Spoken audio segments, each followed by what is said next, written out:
Hello students, welcome to all. তো আজকে আমরা যেটা করব সেটা হচ্ছে 1 নম্বরের কিছু কোশ্চেন প্র্যাকটিস করব। তোমাদের মাধ্যমিকের যে তাপ অধ্যায় রয়েছে সেখান থেকে প্রত্যেকটা কোশ্চেন ইম্পর্টেন্ট এবং পরীক্ষায় আসার মতো কোশ্চেন। এবং আমরা আগের যে আর একটা ক্লাস তাপ অধ্যায় করেছিলাম সেখানেও কিছু কোশ্চেন অ্যান্সার আমি প্র্যাকটিস করিয়েছি। তো ক্লাসগুলো তোমরা একটাও মিস করো না, তোমাদের জন্য ক্লাসগুলো যথেষ্ট হেল্পফুল হবে। তো ফার্স্ট যে কোশ্চেনটা বলেছে দেখো, তাপীয় রোধ পরিবাহী প্রস্থচ্ছেদের ক্ষেত্রফলের সঙ্গে কিভাবে পরিবর্তিত হয়। আচ্ছা, তাপীয় রোধের ফর্মুলা একদম মুখস্থ থাকবে, আর H equal to L by K A. তাহলে এখানে আমার চেয়েছে কার সঙ্গে, এ এর সঙ্গে। তাহলে রিলেশনটা কিরকম, আর এইচ হচ্ছে ব্যস্তানুপাতিক প্রস্থচ্ছেদের ক্ষেত্রফলের সঙ্গে। তাহলে তাপীয় রোধ পরিবাহীর প্রস্থচ্ছেদের ক্ষেত্রফলের সাথে ব্যস্তানুপাতে পরিবর্তিত হয়। নেক্সট বলেছে শূন্য স্থানের তাপ পরিবাহিতাঙ্কের মান কত। আচ্ছা, আগে বলো যে শূন্য স্থানের মধ্য দিয়ে কি তাপ যেতে পারবে? শূন্যস্থানের মধ্য দিয়ে কি তাপ যেতে পারবে? অবশ্যই যেতে পারবে। শূন্যস্থানের মধ্য দিয়ে তাপ যেতে পারবে, কিন্তু সেটা বিকিরণ পদ্ধতির মাধ্যমে। ঠিক আছে, বিকিরণ পদ্ধতির মাধ্যমে। আর এখানে আমার জানতে চাইছি কি তাপ পরিবাহিতাঙ্ক। তাহলে তাপ পরিবাহিতাঙ্ক যদি বলে তাহলে এটা হবে 0, কেননা শূন্য মাধ্যমের মধ্যে কোনো তোমার পার্টিকেল বা কণা নেই, ঠিক আছে, যারা তাপ পরিবহন করে নিয়ে যাবে। সেই জন্য এখানে আমার অ্যান্সারটা 0 হবে। নেক্সট দেখো, তাপীয় রোধের এসআই একক। আচ্ছা, এসআই একক এখান থেকে বের করে নিতে পারি। ওপরেরটা হচ্ছে আমার বেধ বা দৈর্ঘ্য, সেটার এসআই একক হচ্ছে মিটার স্কোয়ার, সরি মিটার। আর এর ইউনিট, আচ্ছা এইভাবে করলে কঠিন হয়ে যাবে। এইটার তাপীয় রোধের এসআই একক হচ্ছে যে আমার হয় কি কেলভিন পার ওয়াট। ঠিক আছে, kelvin per watt, kelvin per watt. ঠিক আছে, এটা তোমরা মনে রাখবে, কেলভিন পার ওয়াট। আর এখানে কে বসিয়ে করতে গেলে ক্যালকুলেশনটা কঠিন হয়ে যাবে, তার থেকে সহজ হবে তোমরা এটাকে কেলভিন পার ওয়াট হিসাবে মনে রাখবে, কেলভিন পার ওয়াট।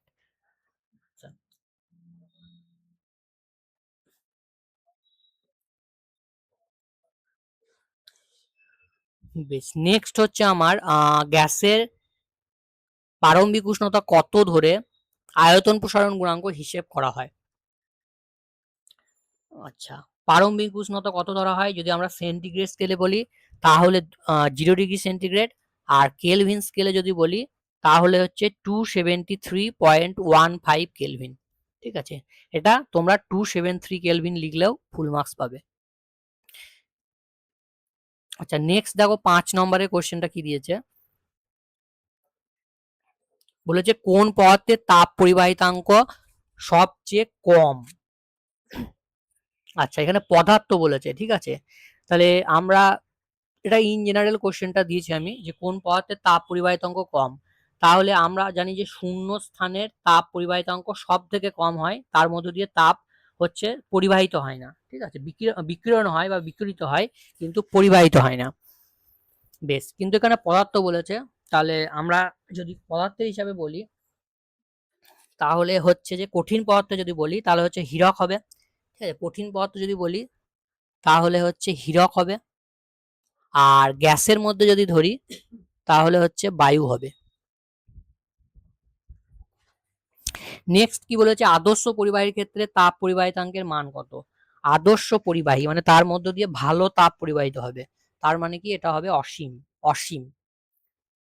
7 নম্বরেরটা কি বলেছে দেখো, সাধারণ উষ্ণতায় কোনো কঠিন পদার্থের দৈর্ঘ্য L1 থেকে বৃদ্ধি পেয়ে টি উষ্ণতা বৃদ্ধিতে L2 হলো। আচ্ছা, তাহলে L1 থেকে বেড়ে কি হয়েছে L2, তাহলে দৈর্ঘ্য প্রসারণ গুণাঙ্কের গাণিতিক রূপটি লিখতে বলেছে। তাহলে আলফা সমান কি হয়, অন্তিম দৈর্ঘ্য মাইনাস প্রাথমিক দৈর্ঘ্য বাই প্রাথমিক দৈর্ঘ্য, আর এখানে উষ্ণতার বৃদ্ধি কত হয়েছে টি। তাহলে রাইট অ্যান্সার হবে এটা। বোঝা গেছে, উষ্ণতার উপরে থাকবে উষ্ণতার বৃদ্ধি, নিচে থাকবে প্রাথমিক উষ্ণতা ইনটু উষ্ণতার বৃদ্ধি বা উষ্ণতার যে চেঞ্জটা। তাই এখানে টি উষ্ণতা চেঞ্জ হয়েছে, তাহলে সাধারণ উষ্ণতা থেকে টি উষ্ণতা চেঞ্জ হয়েছে, তাহলে টি লিখবে। বেশ, নেক্সট কি বলেছে, কঠিন পদার্থের তাপ পরিবাহিতাঙ্ক কোন কোন বিষয়ের উপর নির্ভর করে। তাপ পরিবাহিতাঙ্ক আমরা জানি একমাত্র পদার্থের উপাদানের উপর নির্ভর করে, পদার্থের উপাদানের উপর নির্ভর করে। মানে পরিবাহীটা তামা দিয়ে তৈরি না লোহা দিয়ে তৈরি না অ্যালুমিনিয়াম দিয়ে তৈরি, তার উপর নির্ভর করবে। নেক্সট কোশ্চেন দেখো 9 নম্বরেরটা কি বলেছে। কোশ্চেন নাম্বার 9, গ্যাসের ক্ষেত্রে কোন প্রসারণ গুণাঙ্ক বিবেচনা করা হয়? আমরা জানি যে গ্যাসের ক্ষেত্রে শুধুমাত্র আয়তন প্রসারণ গুণাঙ্ক বা গামাটা থাকে। গ্যাসের ক্ষেত্র প্রসারণ গুণাঙ্ক এবং দৈর্ঘ্য প্রসারণ গুণাঙ্ক হয় না, যেহেতু গ্যাসের কোনো নির্দিষ্ট আকার নেই। ঠিক আছে, সেই জন্য গ্যাসের শুধুমাত্র আয়তন প্রসারণ গুণাঙ্ক হয়। নেক্সট হচ্ছে নির্দিষ্ট চাপে গ্যাসের আয়তন প্রসারণ গুণাঙ্কের মান কত? খুব ইম্পর্টেন্ট কোয়েশ্চেন এটা। সেটা হচ্ছে 1/273 পার ডিগ্রি সেন্টিগ্রেড বা পার কেলভিন বললেও হবে। আচ্ছা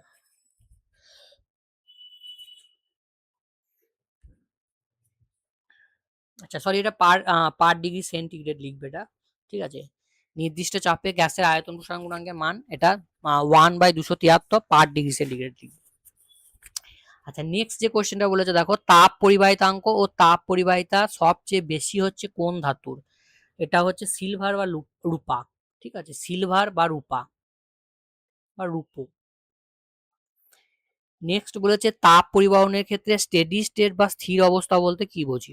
স্টেডি স্টেট বা স্থির অবস্থা বলতে আমরা বুঝি যে এরকম যদি আমরা একটা ঘনক নিই, তাহলে সেই ঘনকের প্রত্যেকটা ক্ষেত্রফলের মধ্য দিয়ে, প্রত্যেকটা তলের ক্ষেত্রফলের মধ্য দিয়ে, মানে আমরা যদি এইখানে একটা তল নিই, ঠিক আছে, এইখানে একটা তল নিই, ঠিক আছে, এরকম যে তলই আমরা নিই না কেন, প্রত্যেকটা তলের মধ্য দিয়ে, প্রত্যেকটা তলের মধ্য দিয়ে তোমার যে তাপটা আগের তলে যাবে সেই তাপটাই পুরোটাই হচ্ছে পরের অংশে যাবে। তাহলে এখানে সংজ্ঞাটা আমরা কি লিখবো, যে পরিবাহীর মধ্য দিয়ে তাপ পরিবহনের সময় পরিবাহীর প্রতিটি প্রস্থচ্ছেদের উষ্ণতা, প্রতিটি প্রস্থচ্ছেদের উষ্ণতা সময়ের সঙ্গে পরিবর্তিত হয় না এবং প্রতিটি অংশ থেকে পরিগৃহীত তাপ, মানে যতটা তাপ নিচ্ছে সেই তাপটাই পরবর্তী অংশে পাঠিয়ে দেয়। কোনো রকমের তাপের শোষণ হয় না, তাকে আমরা কি বলি? স্থির অবস্থা বা স্টেডি স্টেট। নেক্সট কি বলেছে, তাপীয় আচ্ছা এটা হয়ে গেল। তা বলেছে তাপীয় রোধের,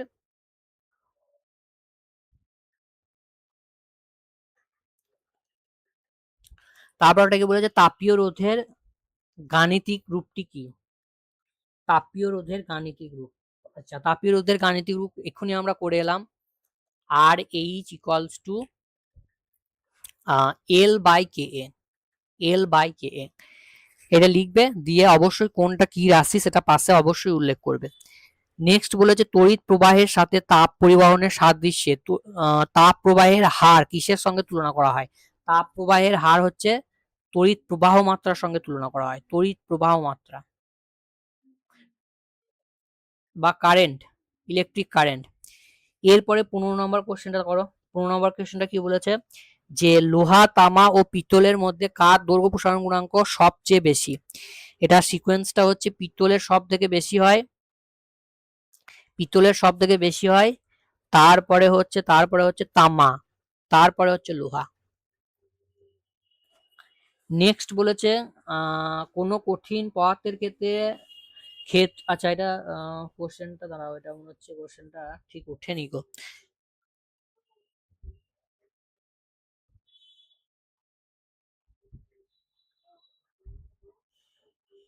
আচ্ছা এটা যে কোনো একটা ভ্যালু আমি দিয়ে দিই, ধরো আমি বলে দিলাম, এক মিনিট, 16,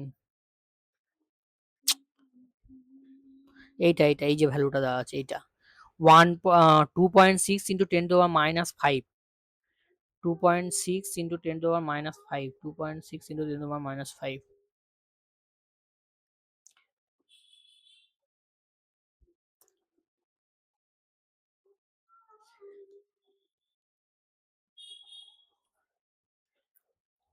বেশ, এইটা কি বলেছে, কোনো কঠিনের ক্ষেত্র প্রসারণ গুণাঙ্ক এইটা দেওয়া আছে, তাহলে তোমাকে বের করতে বলেছে দৈর্ঘ্য প্রসারণ গুণাঙ্ক।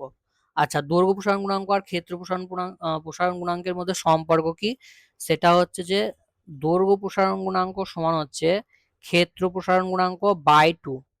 তাহলে আমার ক্ষেত্র প্রসারণ গুণাঙ্কটা দেওয়া আছে, বসিয়ে দাও, 2.6 ইন্টু 10⁻⁵ বাই হচ্ছে 2, তার মানে এটা হচ্ছে 1.3 ইন্টু 10⁻⁵ পার ডিগ্রি সেন্টিগ্রেড। তাহলে এইটা হবে তোমার রাইট অ্যান্সার। নেক্সট বলেছে গ্যাসের প্রসারণ গুণাঙ্ক নির্ণয়ের সময় কোন রাশিটি কোন ভৌত রাশিটি স্থির রাখা হয়। আচ্ছা, তাহলে এটার অ্যান্সার হবে চাপ। আচ্ছা, কোশ্চেনটা এখানে শুধু প্রসারণ গুণাঙ্ক বলেছে, তাহলে মনে রাখবে শুধু প্রসারণ গুণাঙ্ক বলেছে। তাহলে আয়তন প্রসারণ গুণাঙ্ক যদি আমরা নির্ণয় করি, আয়তন প্রসারণ গুণাঙ্ক যদি আমরা নির্ণয় করি তখন চাপটাকে স্থির রাখতে হবে, আর চাপ প্রসারণ গুণাঙ্ক যদি নির্ণয় করি তখন আমার আয়তনটাকে স্থির রাখতে হবে। এটা ইন জেনারেল বলেছে, তাহলে দুটোই তোমাকে উল্লেখ করতে হবে। আয়তন প্রসারণ গুণাঙ্কের ক্ষেত্রে চাপটা স্থির রাখি, আর চাপ প্রসারণ গুণাঙ্ক বের করার সময় আমরা আয়তনটাকে স্থির রাখি। তারপরে বলেছি ইনভার, ইনভারের বিশেষত্ব কি আছে যার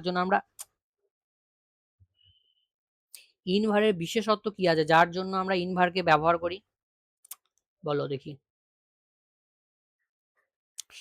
ইনভারের বিশেষত্ব হচ্ছে এর যে আলফাটা মানে দৈর্ঘ্য প্রসারণ গুণাঙ্কটা সেটা কি হয়, খুব কম হয়, প্রায় শূন্যের কাছাকাছি, খুব কম হয়। ঠিক আছে, খুব কম হয়। এর ফলে কি হয়, এর উষ্ণতা পরিবর্তনের দৈর্ঘ্যের তেমন পরিবর্তন ঘটে না। উষ্ণতার পরিবর্তন ঘটালেও এর দৈর্ঘ্যের তেমন পরিবর্তন ঘটে না। তারপরে কি বলেছে, কেলভিন উষ্ণতা স্কেলে গ্যাসের আয়তন প্রসারণ গুণাঙ্কের মান কত হয়। আচ্ছা, এটা কেলভিন স্কেলে হোক বা সেন্টিগ্রেড স্কেলে হোক 1/273 পার ডিগ্রি সেন্টিগ্রেড অথবা পার কেলভিন, এটা করা যাবে। ঠিক আছে, নেক্সট কি বলেছে, তাপ পরিবহনের জন্য মাধ্যমের কণাগুলি স্থানচ্যুতির প্রয়োজন হয় কি। আচ্ছা, তাপ পরিবহনের জন্য মাধ্যমের কণাগুলি স্থানচ্যুতির প্রয়োজন হয় না, স্থানচ্যুতির প্রয়োজন হয় না। আমরা জানি যে পরিবহন পদ্ধতিতে ধরো এরকম একটা রড রয়েছে, তো এই রডের মধ্যে অনেকগুলো পার্টিকেলস আছে বা অণু রয়েছে, মলিকুলস রয়েছে। ঠিক আছে, তাহলে প্রথমে আমরা এখানে ধরো আগুনটা দিচ্ছি, তাহলে এইটা গরম হলো, এর তাপটা কঠিন পদার্থের যে অণুগুলো সেগুলো কি হয়, খুব ঘন সন্নিবিষ্ট থাকে, কাছাকাছি থাকে। তাহলে কি হয়, এ তাপটা নিয়ে একে দেয়, এ তাপটা নিয়ে একে দেয়, একে দেয়, একে দেয়, একে দেয়, একে দেয়, এইভাবে কি হয়, এইখানে যখন আমি হাত দেবো তখন আমার তাপটা লাগবে। তাহলে পরিবহনের ক্ষেত্রে কি হয়, মাধ্যমের কণাগুলো একই জায়গায় থেকে সেই পজিশনের রেসপেক্টে এইভাবে কি করে, ভাইব্রেট বা কম্পন করে, কিন্তু নিজেদের স্থান থেকে সরে যায় না। তাহলে এই ছিল আজকের কোশ্চেন। আচ্ছা, এইখানে একটা জিনিস, এই কোশ্চেনের অ্যান্সারটা কিন্তু এটা দুটোই হবে। ঠিক আছে, আমি দেখে নাও, এই যে কোশ্চেনটা, আগের কোশ্চেনটা আমি করালাম ওখানে, এটা দেখো এইটা তখন আমি বললাম এটা পার ডিগ্রি সেন্টিগ্রেড অথবা এটা পার কেলভিনও লিখতে পারো। ঠিক আছে, তাহলে পার ডিগ্রি সেন্টিগ্রেড অথবা পার কেলভিন দুটোই হবে এটা। বেশ, তাহলে আজকে তোমাদের এতটা পর্যন্তই ছিল। আশা করি সকলের ক্লাসটা ভালো লেগেছে।